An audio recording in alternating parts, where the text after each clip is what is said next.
नमस्कार विद्यार्थी मित्रांनो, तर चला कान्हा एज्युकेशन मध्ये आपल्या सर्वांचे स्वागत आहे। अच्छा, आज आपण डिप्लोमा थर्ड सेमिस्टर मधील 5th सेमिस्टरचा एसी मशीन परफॉर्मन्स या सब्जेक्ट बद्दल चर्चा करणार आहोत। त्याच्यामध्ये बघा, सगळ्यात महत्त्वाचे म्हणजे आपल्याला मशीन बद्दल चर्चा करायचे। चलो भाई देखो अब मैं क्या करता हूं। तर मशीन कुठल्या टाइपचे असतात किंवा मशीनच्या कोणकोणत्या टाइप्स आहेत याच्याबद्दल आपल्याला अगोदर डिस्कस करावं लागेल, बरोबर आहे। तर मशीनच्या टाइप्स किंवा क्लासिफिकेशन जे असेल त्याच्याबद्दल आपण थोडा ओव्हरव्ह्यू करूया। बघा, मी काय म्हणू शकतो, मी म्हणेल इलेक्ट्रिकल मशीन, बरोबर आहे। इलेक्ट्रिकल मशीन बद्दल आपण थोडं क्लासिफाय करू, इलेक्ट्रिकल मशीन, ओके। हा, तर इलेक्ट्रिकल मशीन जे असेल ते मला कुठल्या टाइप्सचे मिळतात ते आपण थोड्या बेसिक टाइप्स त्याचे बघूया, बरोबर आहे। इलेक्ट्रिकल मशीनला जर तुम्ही क्लासिफाय केलं तर त्याच्यामध्ये सगळ्यात महत्त्वाची गोष्ट म्हणजे तुम्हाला मिळेल स्टॅटिक मशीन, बरोबर आहे। हा, स्टॅटिक मशीन आणि दुसरा जो असेल त्याला काय म्हणू शकतो आपण, डायनामिक मशीन। तर स्टॅटिक मशीन म्हणजे काय किंवा डायनामिक मशीन म्हणजे काय, तर स्टॅटिक मशीन म्हणजे काय की अशा मशीन ज्याच्यामध्ये कुठल्याही प्रकारची हालचाल नसेल, ज्याच्यामध्ये कुठल्याही प्रकारची मुवमेंट नसेल, ज्याच्यामध्ये कुठल्याही प्रकारचं रोटेशन नसेल, that is called as static machine, clear आहे। त्याच्यानंतर डायनामिक मशीन म्हणजे काय की ज्याच्यामध्ये काही ना काही मुवमेंट असेल किंवा रोटेशन असेल त्या मशीनला आपण काय म्हणतो, डायनामिक मशीन, बरोबर आहे। आता हे झालं त्याची ऑपरेशन जे असेल तो स्टॅटिक आहे की डायनामिक आहे, बरोबर आहे।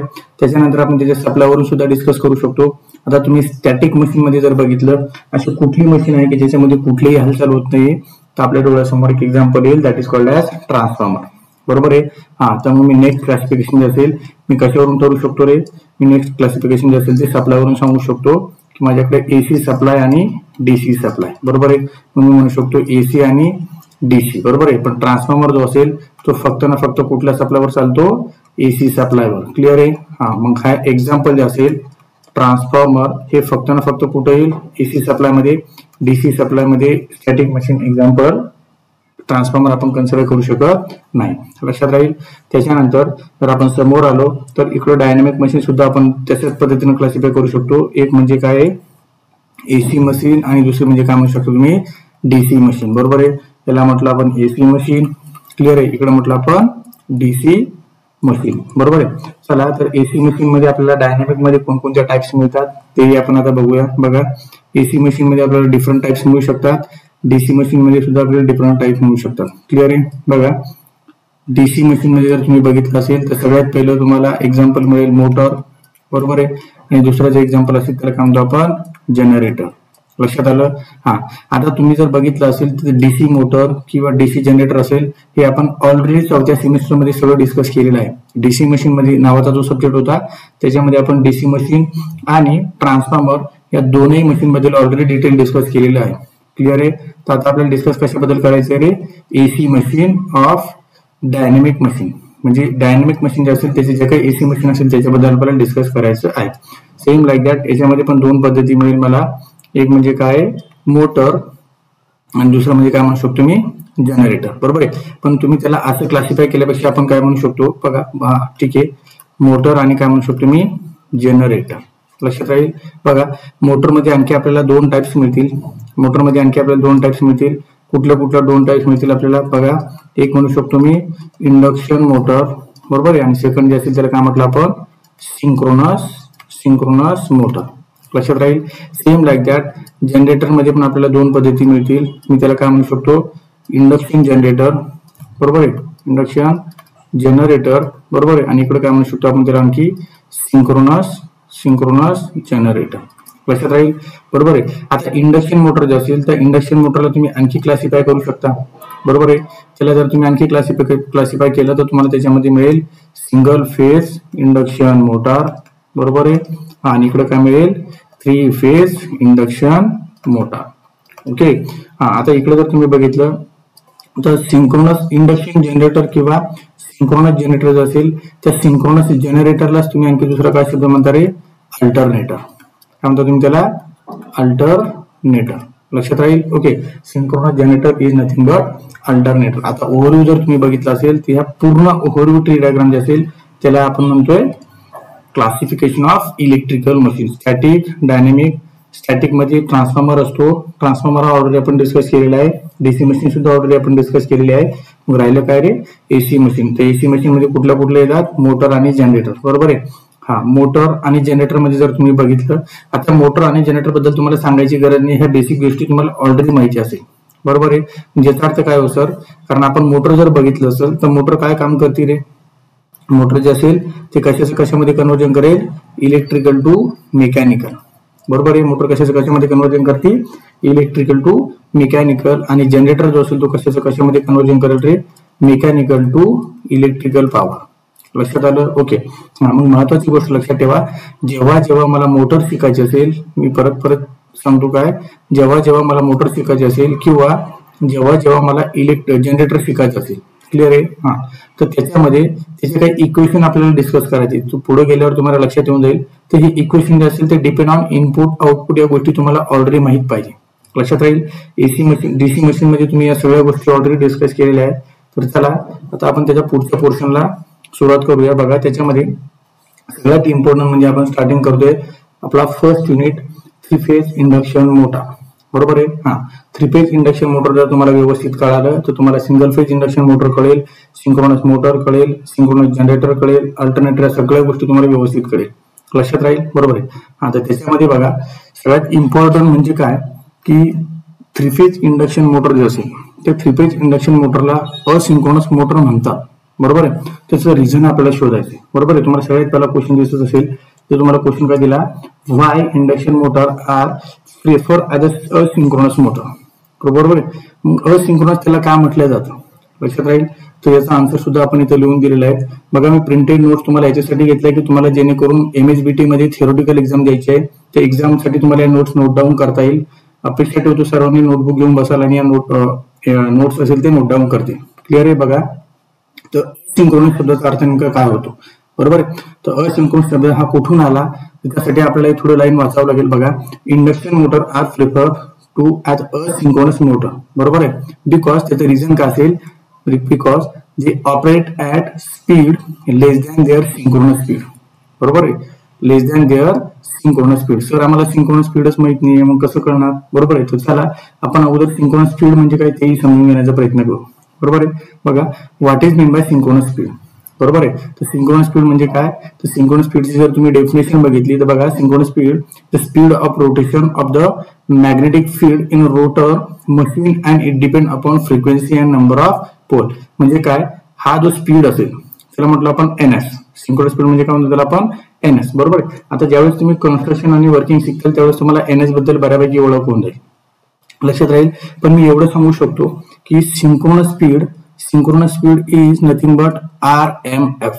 काय म्हणतो आपण त्याला, RMF म्हणजे होतं रोटेटिंग मॅग्नेटिक फील्ड. म्हणजे रोटेटिंग मॅग्नेटिक फील्ड जे असेल त्याचा जो काही स्पीड असेल त्या स्पीडलाच आपण काय म्हणतो, सिंक्रोनस स्पीड. म्हणजे याचा अर्थ काय, सर मला एवढं कळालं की माझी जी मशीन असेल किंवा ही माझी जी 3 फेज इंडक्शन मोटर जी असेल ती या स्पीडनुसार किंवा या स्पीडच्या इक्वली रोटेट होणार नाहीये, म्हणून त्याला आपण असिंक्रोनस म्हटलं, लक्षात आलं.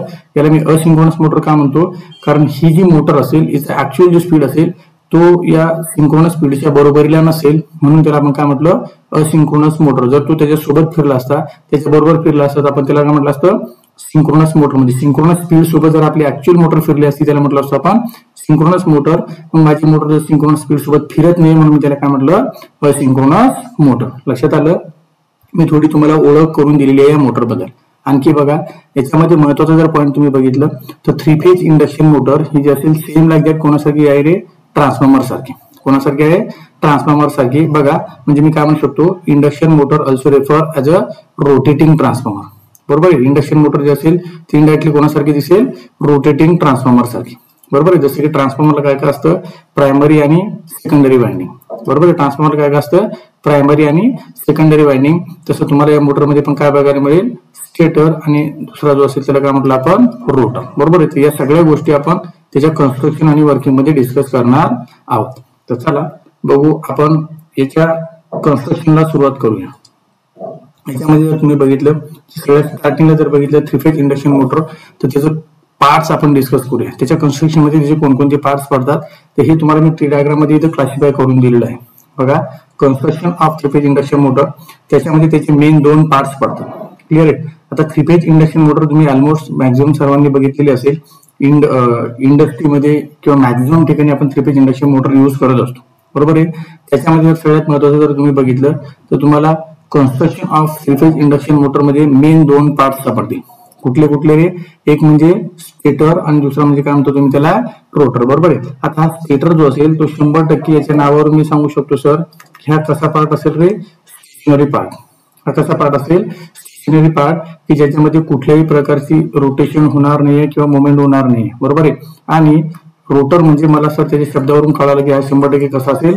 रोटरी पार्ट, बरोबर. म्हणजे याच्यामध्ये 100% हालचाल होईल किंवा रोटेशन होईल. आणखी महत्वाचा मुद्दा, जर स्टेटर जे असेल त्याला तुम्ही आणखी क्लासिफाय केलं तर स्टेटर तुम्हाला आणखी 3 पद्धतीने डिस्ट्रीब्यूट होऊ शकतो. जे 3 पद्धती कुठल्या होऊ शकतात त्याच्यामध्ये खाली बघा तुम्हाला सगळं त्यांनी दिलेले आहेत. बघा, स्टेटर फ्रेम, बरोबर आहे. स्टेटरचे 3 पार्ट्स महत्वाचे कुठले कुठले आहे? एक म्हणजे काय? स्टेटर फ्रेम, बरोबर आहे. त्याच्यानंतर स्टेटर फ्रेम जो असेल त्याच्यानंतर दुसरा पार्ट जो असेल तर काय म्हटलं आपण? Stator core. काय म्हणतो आपण त्याला? स्टेटर कोअर, बरोबर आहे. आणि तिसरा जो असेल त्याला काय म्हटलं आपण? Stator winding. काय म्हणतो आपण त्याला? स्टेटर वाइंडिंग, बरोबर आहे. आता आणखी महत्वाची गोष्ट की हे ईच आणि एव्हरी जे पार्ट असेल तो प्रत्येक पार्ट कशापासून बनलेला आहे आणि का मटेरियल पासून बनलेला आहे आपल्याला याचं सुद्धा रिझन बघायचं. लक्षात राहील. म्हणजे काय? स्टेटर फ्रेम जे असेल तर स्टेटर फ्रेम बनवण्यासाठी मी कुठला मटेरियल वापरतोय? कास्ट आयर्नचा मटेरियल वापरतोय. कुठला मटेरियल वापरतो मी? कास्ट आयर्नचा मटेरियल वापरतोय. किंवा मी काय म्हणू शकतो आणखी? Fabricated steel. काय म्हणू शकतो मी आणखी? फॅब्रिकेटेड स्टील पासून बनलेला मटेरियल मी यूज करतोय. आणखी महत्वाची गोष्ट, स्टेटर कोअर जे असेल तर स्टेटर कोअर मी कशाची बनलेली वापरतोय? Silicon steel. स्टेटर कोअर मी कशाची वापरतोय? Silicon steel. आता तुम्ही कोअर शब्द कधीतरी ऐकला असेल, बरोबर ना. ज्यावेळेस आपण डीसी मशीनचा अभ्यास केला होता तर डीसी मशीन मध्ये तुम्हाला मॅग्नेटिक कोअर हा शब्द ऐकायला मिळाला असेल, बरोबर आहे ना. मॅग्नेटिक कोअर असेल किंवा त्या कोअरचे शेप असतात, I shape, L shape, E shape, बरोबर आहे. तर ती जी कोअर असेल ती जी कोअर आपण ट्रान्सफॉर्मर मध्ये बघितलं होतं ती कशापासून बनली होती आणि कोणत्या मटेरियल पासून बनली आणि त्याच मटेरियल पासून का बनली हे आपण डिस्कस केलं होतं, बरोबर आहे. सेम लाईक दॅट मी जर आणखी थर्ड पार्ट बघितला तर त्याला म्हटलं आपण स्टेटर वाइंडिंग. म्हणजे स्टेटर मध्ये मला 3 पोर्शन सापडले आहेत: स्टेटर फ्रेम, स्टेटर कोअर आणि स्टेटर वाइंडिंग. आणि स्टेटर वाइंडिंग जे असेल ते आपण कशाची बनवतो रे? जनरली मॅक्झिमम ज्या कंडिशन असेल त्याला आपण कॉपर मध्ये बनवत असतो, बरोबर आहे. आणि अल्युमिनियमची सुद्धा आपण स्टेटर वाइंडिंग बनवू शकतो किंवा युज करू शकतो. लक्षात आलं? हा. तर सर मी या मटेरियलची या गोष्टी का युज करतोय किंवा ह्याच मटेरियल आपण का वापरला त्याची सुद्धा आपण रिझन बघूया. बघा, त्याच्या अगोदर मी तुम्हाला इथे डायग्राम सुद्धा काढून दिलेले आहे, बरोबर आहे. तुम्ही इथं जर बघितलं तर तुमच्या लक्षात येईल. बघा, सगळ्यात पहिली जी डायग्राम असेल ती डायग्राम कशाची आहे? Stator frame. सगळ्यात पहिली डायग्राम कशाची असेल? स्टेटर फ्रेम, बरोबर आहे. आता ही स्टेटर फ्रेम जी असेल, स्टेटर फ्रेम मध्ये बघा तुम्हाला इथे दिसत असेल की पूर्ण जी असेल हा पूर्ण जो पार्ट असेल that is called as stator frame, बरोबर. म्हणजे हा पूर्ण आउटर पार्ट आहे आणि हा जो असेल तो कशापासून बनलेला बघितला आपण? कास्ट आयर्न किंवा फॅब्रिकेटेड स्टील. याचा अर्थ काय की मी जर कच्च्या लोखंडापासून एखादी गोष्ट बनवत असेल तर 100% ही गोष्ट कशी असेल ते मेकॅनिकली स्ट्रॉंग असेल, बरोबर आहे ना. मग स्टेटर फ्रेम जे असेल म्हणजे मला आउटर पार्ट जो असेल तो पूर्ण कसा पाहिजे? मजबूत पाहिजे, जेणेकरून माझी मोटर जे असेल ट्रान्सपोर्टेशन करताना किंवा थोडी हालचाल करताना जर थोडी आदळआपट झाली तर जेणेकरून ती डॅमेज व्हायला नको, बरोबर आहे. म्हणून त्याचं कन्स्ट्रक्शन किंवा त्याचं मटेरियल जे असेल मला कसं पाहिजे? मजबूत पाहिजे, बरोबर आहे. म्हणून मी त्याला कास्ट आयर्न किंवा फॅब्रिकेटेड स्टील पासून बनवलेलं आहे. लक्षात राहील. सेम लाईक दॅट तर मी स्टेटर कोअरचा अभ्यास केला तर स्टेटर कोअर तुम्हाला अशा पद्धतीने दिसेल, बरोबर आहे. स्टेटर कोअर तुम्हाला अशा पद्धतीने दिसेल. पुढे तुम्हाला आणखी कन्स्ट्रक्शन आणि वर्किंग मध्ये तुम्हाला बऱ्यापैकी या गोष्टी बघायला मिळतील आणि एकदम व्यवस्थित समजेल अशा बघायला मिळेल.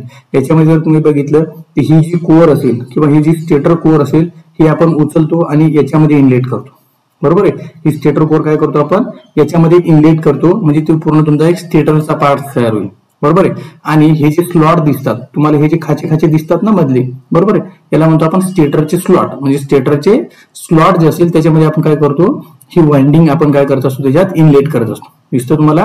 हे बघा, विथ इन्सुलेशन पेपर आपण त्याच्यामध्ये एक एक वाइंडिंग इनलेट केलेली आहे, बरोबर आहे. म्हणजे सरळ मी काय म्हणू शकतो रे?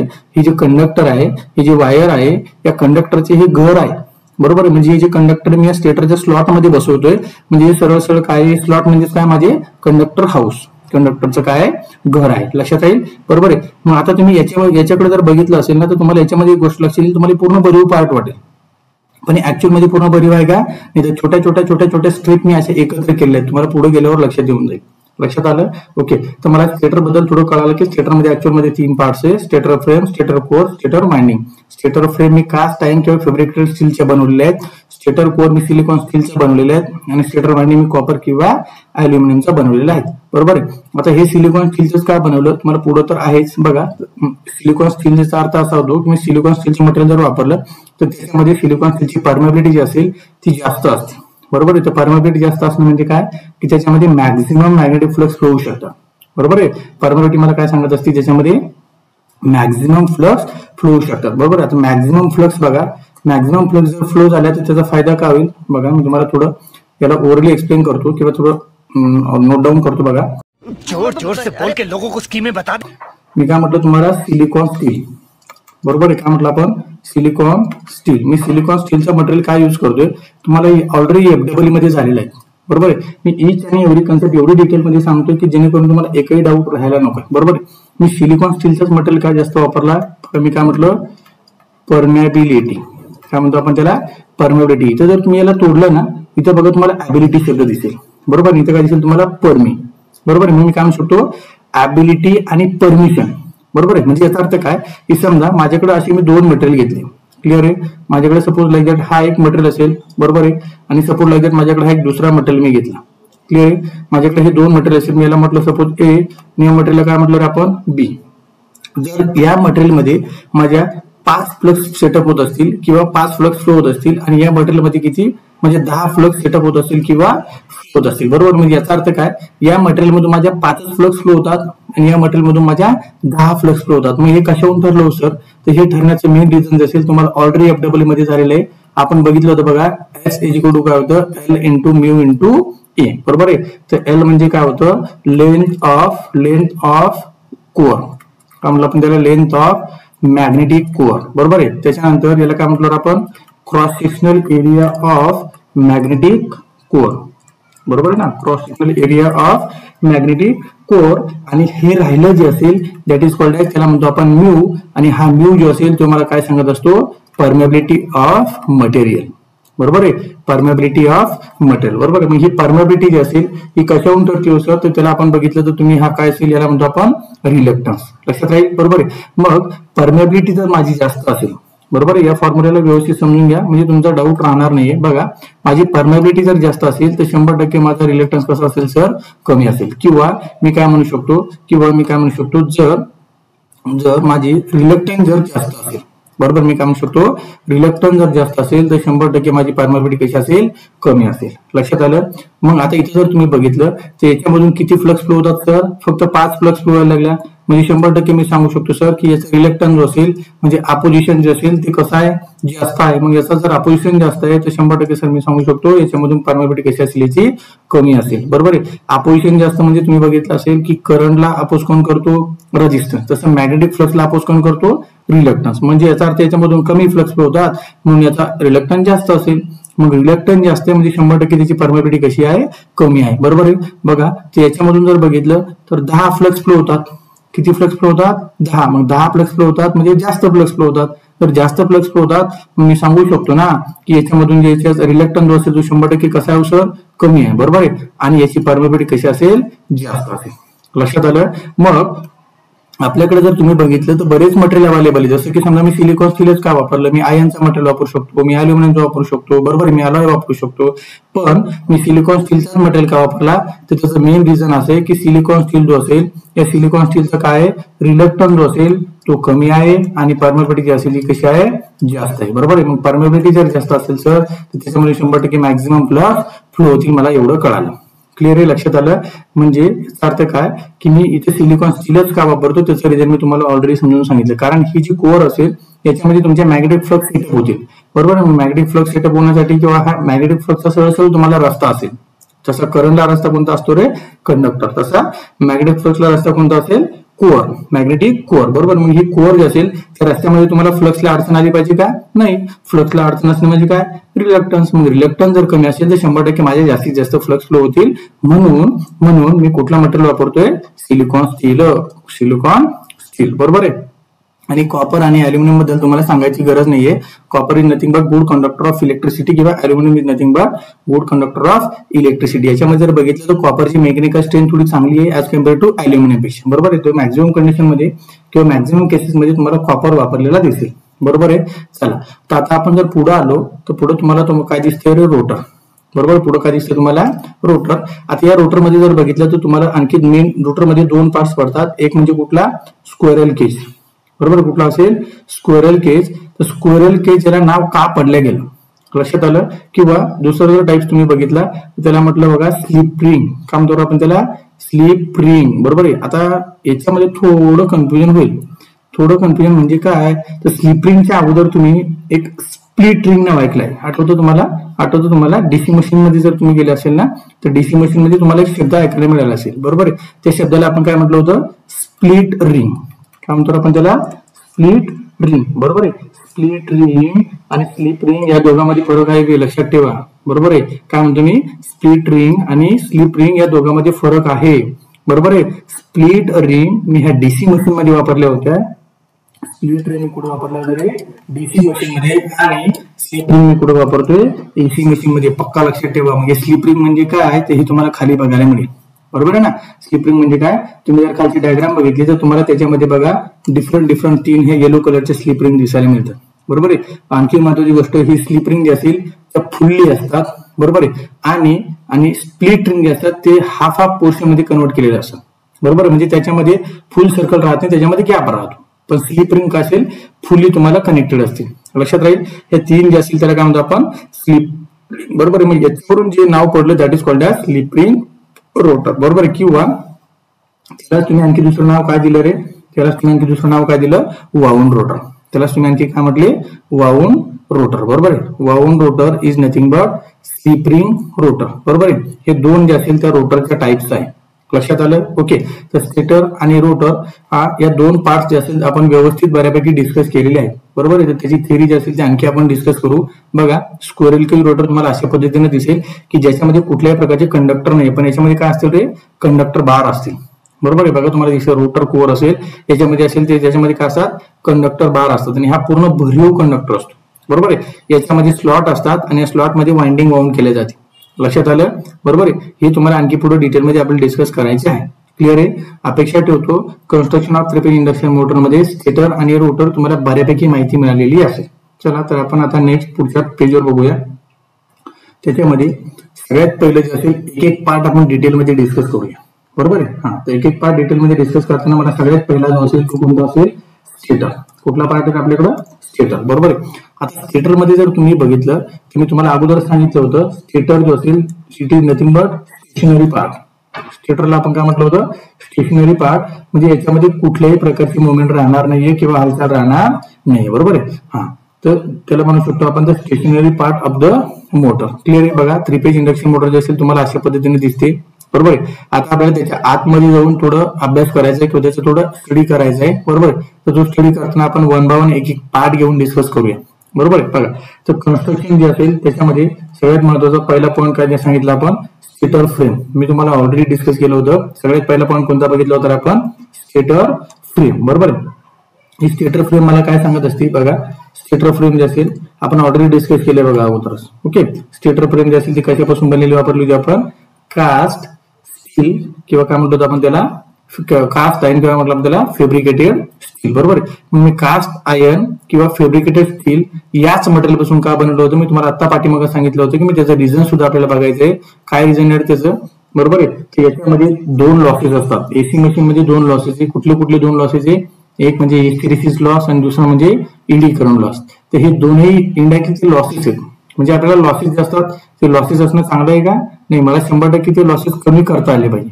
बरोबर आहे. माझा फोकस जो असेल ते लॉस कमी करण्यावर असेल तर ते लॉस मी कसे कमी करू शकतो. बघा मी सगळ्यात पहिले ही जी फ्रेम किंवा ही जी कोर वापरतोय. बरोबर आहे. सॉरी ही जी फ्रेम वापरतोय ती लॅमिनेटेड असेल. बरोबर असेल. कशी असेल लॅमिनेटेड असेल किंवा कोर सुद्धा मी कशी वापरतो लॅमिनेटेड वापरतो. त्याचं रिझन काय मला एडी करंट लॉस काय करायचंय कमी करायचंय. लक्षात राहील. बरोबर. आणि दुसरा लॉस कोणता असतो हिस्टेरिसिस लॉस. बरोबर आहे. तो हिस्टेरिसिस लॉस सुद्धा मला काय करायचंय कमी करायचंय. मग हिस्टेरिसिस लॉस कमी करण्यासाठी सुद्धा मी काय करतोय काहीतरी वेगळी अरेंजमेंट केली तर तीही आपण डिस्कस करूया. बघा आणखी महत्वाचं मी काय सांगू शकतो, it consist of stator core. बरोबर, मी काय म्हटलं, स्टेटर फ्रेम, आणि दुसरं जे असेल आपण काय म्हटलं, स्टेटर कोअर. बरोबर आहे. आणि स्टेटर कोअर जे असेल आपण कशापासून बनलेली वापरली म्हटलं रे, सिलिकॉन स्टील. बरोबर आहे. आणि सिलिकॉन स्टीलचीच आपण का वापरलं की त्याचे बरेच काही रिझन आहे की त्याच्यामध्ये त्याची परमेबिलिटी जास्त आहे, परमेबिलिटी जास्त असल्यामुळे त्याचा रिलक्टन्स कमी आहे. बरोबर आहे. आणखी आपण म्हणू शकतो की तो हिस्टेरिसिस लॉस असेल तो कमी करेल. बरोबर आहे. या सगळ्या गोष्टी ज्या असतील इथं आपण ऑलरेडी डिस्कस केलेली आहे. बरोबर आहे. आणखी महत्वाचा याच्यात एक महत्वाचा पॉईंट शिकायचा आपल्याला बघा, तो म्हणजे कोणता, 0.4 to 0.5 mm थिक स्टॅम्पिंग म्हणजे काय. बरोबर आहे. मी तुम्हाला सांगितलं होतं, आठवत असेल तुम्हाला ही डायग्राम बघा. बरोबर आहे. ही जी स्टेटर कोअर आहे आता आपण पाठीमागे बघितली, ही कोअर जी असेल तुम्हाला मी म्हटलं होतं तुम्हाला खाचे दिसतात किंवा याला म्हणतो आपण स्लॉट. या स्लॉट मध्ये आपण काय करत असतो, स्टेटरचे कंडक्टर आपण टाकत असतो. बरोबर ना. या स्लॉट मध्ये आपण काय भरत असतो, कंडक्टर भरत असतो. आता याच्यामध्ये जे कंडक्टर आपण भरणार आहे तर मी तुम्हाला म्हटलं हे पूर्ण भरीव नाहीये. बरोबर आहे. म्हणजे भरीव नाही याचा अर्थ काय, याची जर मी एक स्ट्रीप बाहेर काढली, बरोबर आहे, तर तुम्हाला ही अशी दिसेल. बरोबर आहे. एक सिंगल लेअर ती अशी तुम्हाला बाहेर दिसेल. आणि सिंगल लेअर जी असेल विड्थ जी असेल ती किती असते, 0.4 ते 0.5 mm थिकनेस. बरोबर आहे. आणि ह्या अशा इथे खाली बघा तुम्हाला डायग्राम दिसते, असे नंबर ऑफ जी प्लेट असतील ती एक एक एक एक बघा 1 2 3 4 5 अशा नंबर ऑफ असतील त्याची पूर्ण काय केली, अशी एक स्टॅम्पिंग केली, म्हणजे पूर्ण बंच केलेलं आहे. बरोबर आहे. आणि स्टॅम्पिंग केल्यानंतर तुम्हाला तो असा दिसेल. मी असं का करतोय सर, बरोबर आहे ना, मी याची स्टॅम्पिंग का केली तर हे सुद्धा याच्या पाठीमागे काही ना काही रिझन आहे. बरोबर आहे. म्हणजे मी पूर्ण भरीव का नाही ठेवलं. बरोबर आहे. मी याला जर पूर्ण भरीव ठेवलं तर याच्यामध्ये काय होईल की पूर्ण सर्क्युलेटिंग करंट तयार होईल, आणि सर्क्युलेटिंग करंट तयार होईल त्याला म्हणतो आपण एडा करंट, म्हणजे that is called as eddy current. बरोबर आहे. तर तो ईडी करंट असेल तोही आपल्याला आणि कमी करायचा, आणि हिस्टेरिसिस लॉस सुद्धा आपल्याला काय करायचं आहे, कमी करायचं. दॅट्स वाय मी काय करतो, ह्याच्या पूर्ण स्ट्रीप असेल किंवा ह्याच्या एक एक नंबर ऑफ स्ट्रीप यूज करायचे, पूर्ण स्टॅम्पिंग करतो किंवा बंचिंग करतो. आणि विशेष म्हणजे मी याला लॅमिनेशन सुद्धा करत असतो किंवा ते लॅमिनेटेड मी यूज करत असतो. लक्षात राहील, कळालं. ओके. आणि लास्ट वाला जो पार्ट आपण डिस्कस केला होता त्याला काय म्हटलं आपण, स्टेटर वाइंडिंग. बरोबर. आणि स्टेटर वाइंडिंग जे असेल ते आपण कशापासून बनलेली वापरली रे, कॉपर पासून. कशापासून बनलेली वापर आपली, कॉपर पासून. बरोबर आहे. आता मी तुम्हाला सांगितलं हे जे खाचे दिसतात हे असेल तुम्हाला हाऊस ऑफ कंडक्टर. काय म्हणतो आपण त्याला, house of conductor, that is called as slot. काय म्हणतो आपण त्याला, slot. Slot are cut on inner periphery. म्हणजे सरळ सरळ काय म्हणतो, याचा अर्थ काय होतो, ते आतल्या साईडनं कट केलेले आहेत. बरोबर ना. इनर फेरी म्हणजे काय, हा जो सर्कल आहे त्या सर्कलच्या बाहेरच्या साईडनं जर खाचे असतात त्याला स्लॉट असतात, त्याला म्हटलं आपण आउटर फेरी. पण आता हे कसे आहे, आतल्या साईडनं आहे म्हणून त्याला काय म्हटलं आपण, inner periphery of the stator core, where three phase winding are place. म्हणजे आपण स्लॉट मध्ये काय करत असतो, थ्री फेज वाइंडिंग टाकत असतो. लक्षात राहील. आणखी महत्वाची गोष्ट तुम्हाला लास्ट वाला जर पॉईंट तुम्ही बघितला त्याच्यामध्ये काय सांगितलंय, the stator winding is connected to the three phase AC supply. म्हणजे ही जी आपण वाइंडिंग आता बनवणार आहे किंवा ही जी वाइंडिंग त्या स्लॉट मध्ये टाकणार आहे तिला आपण काय करत असतो, थ्री फेज एसी सप्लाय काय करणार, इनपुट देणार, ज्याच्यामध्ये काय तयार होणार, रोटेटिंग मॅग्नेटिक फील्ड. मी तुम्हाला स्टार्टिंगला सांगितलं होतं काय तयार होणार, rotating magnetic field, that is called as it is nothing but RMF. मी तुम्हाला म्हटलं होतं ना सिंक्रोनस स्पीड बद्दल बोलताना, याच्यामध्ये आपलं काय बघायचंय, रोटेटिंग मॅग्नेटिक फील्ड म्हणजे काय, RMF. लक्षात आलं. ओके. तर तुमचा स्टेटर जो असेल तो अशा पद्धतीने दिसतो. हे आपण स्टेटरचे फ्रेम म्हटलं होतं. त्याच्यानंतर स्टेटर कोअर असेल, त्याच्यामध्ये स्टेटरची वाइंडिंग असेल, that is called as whole diagram of stator. बरोबर आहे. हे तुम्हाला स्टेटर बद्दल आता व्यवस्थित माहिती मिळालेली असेल. आणि हे पूर्ण जे असेल अशा पद्धतीने तुम्हाला थ्री फेज इंडक्शन मोटर दिसेल. क्लिअर आहे. चला तर त्याच्या पुढचा जो पार्ट असेल, आता ही डायग्राम वगैरे असेल ते आपल्याला नंतर परत डिस्कस करायची आहे, त्याच्यामुळे याला आपण नंतर बघूया. ओके. बघा त्याच्यामध्ये आणखी पुढं दुसरा जो पार्ट असेल